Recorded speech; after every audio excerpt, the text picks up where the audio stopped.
गांव में एक किसान रहता था। उसका नाम था भोला राम। जैसा नाम वैसा काम।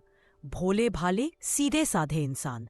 गांव वाले अक्सर कहते, भोला राम, तू तो इतना भोला है कि अगर कोई तुझे कह दे कि आसमान से रसगुल्ले गिरेंगे तो तू थाली लेकर खड़ा हो जाएगा। भोला राम बस मुस्कुराकर कह देता, अरे भाई, क्या पता कभी सच ही हो जाए। उसका यही सीधापन सबको मजेदार लगता। खेतों में काम करना, गाना गुनगुनाना और गांव वालों की मदद करना उसका रोज का काम था। लेकिन भोला राम को हमेशा लगता कि उसकी जिंदगी में कुछ अनोखा होना चाहिए। एक दिन हाट बाजार लगा। भोला राम सोचा कि इस बार कुछ नया लेकर आएगा।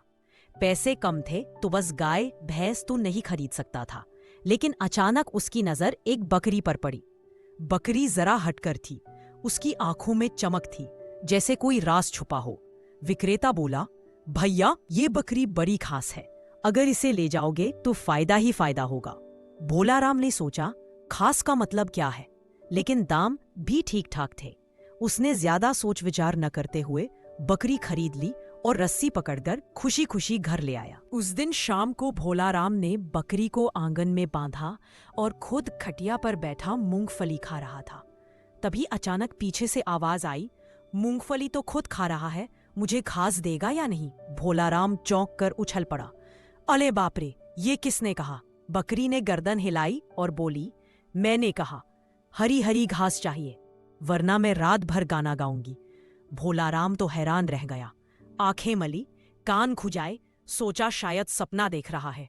लेकिन बकरी फिर बोली, जल्दी कुछ खाने को दे, पेट में चूहे दौड़ रहे हैं। भोला राम ने हड़बड़ी में एक टोकरी घास ला दी। बकरी ने चैन से खाना शुरू किया और बोली, वाह, अब मजा आया, चलो तू ठीक निकला। भोला राम का मुंह खुला का खुला रह गया। सुबह होते ही भोला राम भागा भागा चौपाल पहुंचा और बोला, अरे सुनो, मेरी बकरी बोलती है। गांव वाले ठहाका लगाकर हंसने लगे। राह खिलावन बोला, भोला राम, तू रात में ज्यादा गुड़ खा गया है क्या? बकरी कहाँ बोलती है? भोला राम बोला, अगर भरोसा नहीं तो मेरे घर चलो। सारे गांव वाले उसके घर उमड़ पड़े। भोला राम ने बकरी से कहा, बोल ना, सबको दिखा दे। फिर बोलूंगी। गांव वाले हक्के बक्के रह गए। किसी ने कहा, अरे सच में बोल रही है। दूसरा बोला, ये तो चमत्कार है।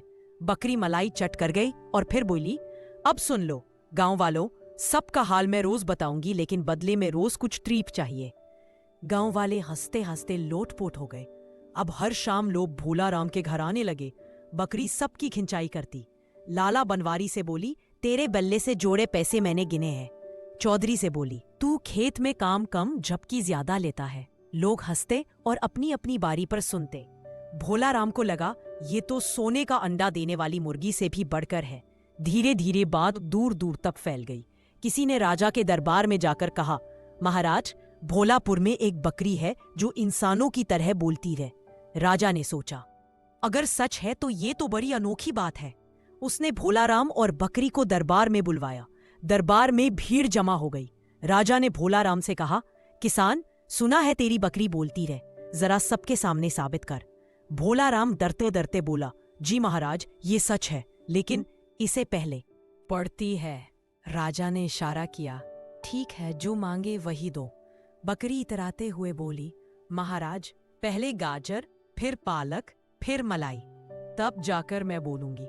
सब लोग हंसने लगे। दरबारी सोचने लगे कि ये कैसी नखरीली बकरी है। राजा ने आदेश दिया, जल्दी से गाजर, पालक, मलाई लाओ। जैसे ही बकरी ने पेट भरा, उसने सिर हिलाकर कहा, महाराज, आपका राज्य अच्छा है, पर कुछ मंत्री चोरी छिपे गड़बड़ कर रहे हैं। रात में कचहरी के पीछे जाकर देख लीजिए। पूरे दरबार में सनसनी फैल गई। मंत्रीगण पसीना पसीना हो गए। राजा ने सख्ती से जांच करवाई और सचमुच चोरी पकड़ी गई। राजा बहुत खुश हुआ और बोला, भोला राम, तेरी बकरी ने तो मेरा राज्य बचा लिया, तुझे इनाम मिलेगा। अब भोला राम अमीर हो गया। गांव वाले उसे और भी सम्मान देने लगे। बकरी की वजह से उसके घर हर रोज दावत सा माहौल रहने लगा। लेकिन बकरी की आदत थी, हर बार पहले खाने की फरमाइश करती, फिर बोलती,